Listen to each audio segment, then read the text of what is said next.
Have you ever met someone who simply can't handle a moment of genuine silence? Someone whose immediate, almost biological reflex to any emotional weight is a quick, biting, and perhaps slightly aggressive joke? For over 30 years, we've been laughing along with Chandler Bing. To many, he's the heart of Friends, the undisputed king of the one-liner. But if we pause the laugh track for a second and look behind the curtain of his famous catchphrase, "I make jokes when I'm uncomfortable," we find something much darker than just a sharp wit. What we celebrate as Chandler's greatest comedic strength is actually his greatest psychological prison, a fortress built brick by brick during a chaotic childhood to keep the world at a safe distance. Today, we're dissecting the mind of Chandler Bing to understand how trauma transformed laughter into an impenetrable barrier, and why his story is a masterclass in the human cost of surviving through humor. To understand the man, we have to go back to a 9-year-old boy sitting at a Thanksgiving dinner table. In American culture, this holiday is the ultimate symbol of stability and gratitude. But for Chandler, it became ground zero for his emotional displacement. The moment his parents announced their divorce between the turkey and the pumpkin pie, they didn't just end a marriage, they shattered their son's ontological security. Sigmund Freud, in his work, The Joke and Its Relation to the Unconscious, explored the idea that humor is one of the most sophisticated defense mechanisms. Freud argued that the joke, or wits, allows an individual to release pent-up tension or repressed aggression in a socially acceptable way. For young Chandler, the joke was born as a disguised cry for help. He couldn't control his father's lifestyle or his mother's negligence, but he could control the reaction of those around him. If he could make people laugh, he could redirect the focus away from his pain. Humor became his anesthetic, but like any drug, the tolerance builds up until the medicine becomes the cage itself. As Chandler enters adulthood, this trauma manifests through what John Bowlby, the pioneer of attachment theory, would describe as a textbook avoidant attachment style.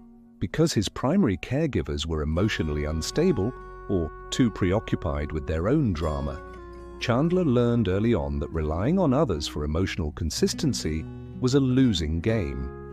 In his mind, intimacy equals vulnerability, and vulnerability inevitably leads to the rug pull moment, the instant everything falls apart. This is why we see him sabotage relationships dozens of times or panic at the mere mention of commitment. If you don't let anyone in, they can't leave you. If you keep everyone at the distance of a punchline, nobody gets close enough to see the scars. The scholar Alfred Adler provided a framework that fits perfectly here, the concept of compensatory inferiority.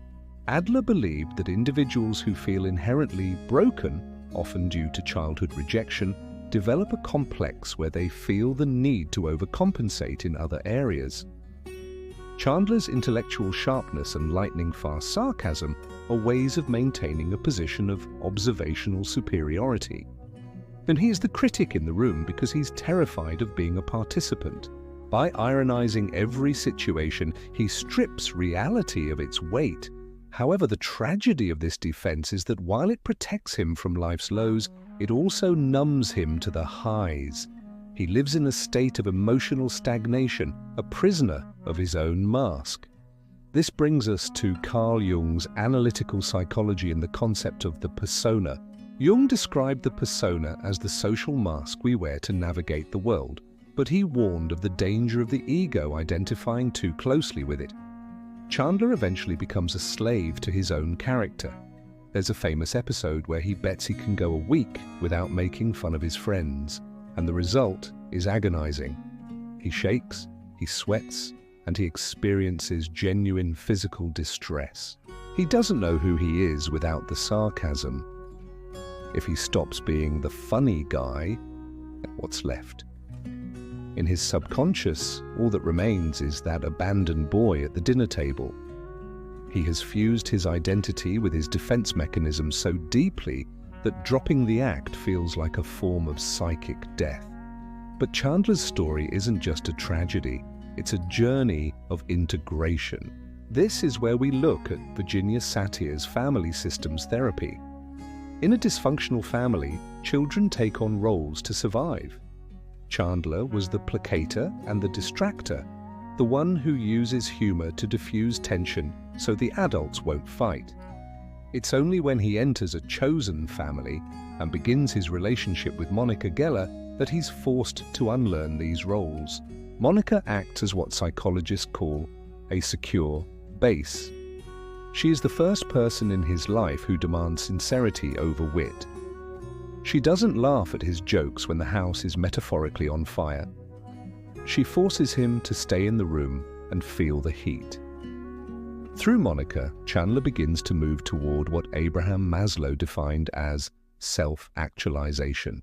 Maslow argued that once our basic needs for safety and belonging are met, we can begin the hard work of becoming our true selves. Chandler's transition from a man terrified of commitment to an advertising intern at age 30 is a radical act of courage. He finally stops using his brain to hide his heart. He accepts that being vulnerable is a much more honest way to live than being clever and alone. In the end, Chandler Bing's journey teaches us that humor is a wonderful tool for survival, but a terrible strategy for a life. If you spend your whole life using sarcasm to avoid pain, you eventually realize you've become invisible and misunderstood within your own intelligence. The chemical hug the audience feels while watching the show is real, but for Chandler, true comfort only came when he was brave enough to be serious and silent. The question that remains is, are your jokes building bridges, or are they just reinforcing the walls of your own prison?